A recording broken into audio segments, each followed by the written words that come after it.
जम्मू कश्मीर चुनाव से पहले महबूबा मुफ्ती की पीडीपी और नेशनल कॉन्फ्रेंस के उमर अब्दुल्ला की टेंशन बढ़ चुकी है।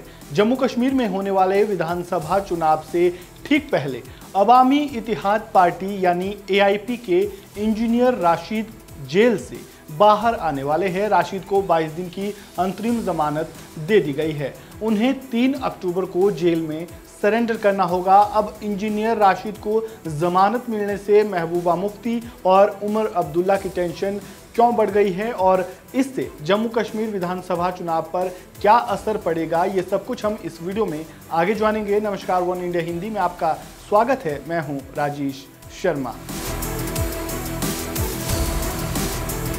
जम्मू कश्मीर विधानसभा चुनाव को लेकर सरगर्मियां तेज हो चुकी है। इन सबके बीच टेरर फंडिंग मामले में जेल में बंद इंजीनियर राशिद को जमानत मिलने की खबर ने सियासी पारा और बढ़ा दिया है। दिल्ली की एक अदालत ने उन्हें 22 दिनों की अंतरिम जमानत दे दी है।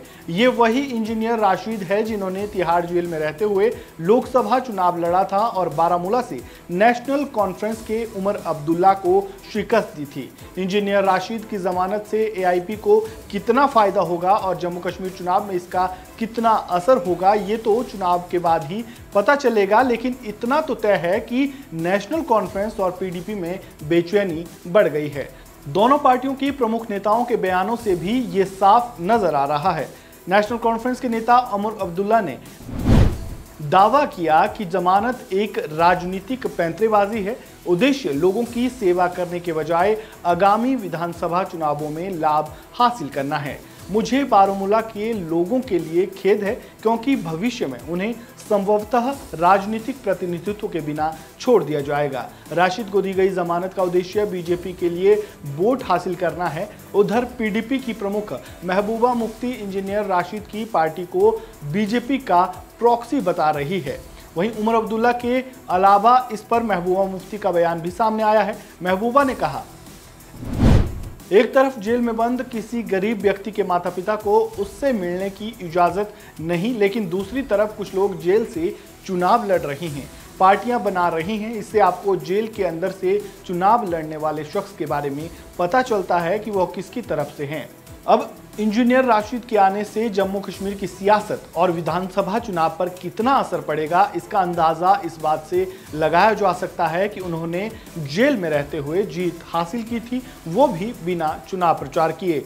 लोकसभा चुनाव के दौरान प्रचार का मोर्चा इंजीनियर राशिद के बेटे ने संभाला था। उन्होंने रोड शो किया था जिसमें अच्छी खासी भीड़ जुटी थी। लोगों की भीड़ वोट बैंक में भी तब्दील हुई और राशिद को जीत मिली।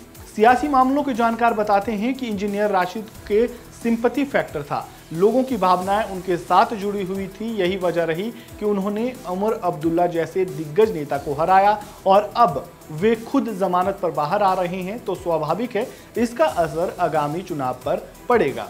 इंजीनियर राशिद की पार्टी कश्मीर घाटी की 35 सीटों पर चुनाव लड़ रही है। ये वो क्षेत्र है जहां से पीडीपी और नेशनल कॉन्फ्रेंस को सबसे ज्यादा सीटें आने की उम्मीद है, लेकिन एआईपी के आने से उन्हें वोट बंटने का डर सता रहा है। राशिद की पार्टी का फोकस युवाओं पर है। उसने अपने घोषणा पत्र में छात्रों को फ्री लैपटॉप देने का वादा किया है। इसके अलावा राजनीतिक कैदियों की रिहाई का भी वादा किया है। जम्मू कश्मीर की 90 विधानसभा सीटों पर 3 चरणों में मतदान होगा। 18, 25 सितंबर और 1 अक्टूबर को वोटिंग होगी। वहीं 8 अक्टूबर को विधानसभा चुनाव के नतीजे घोषित होंगे।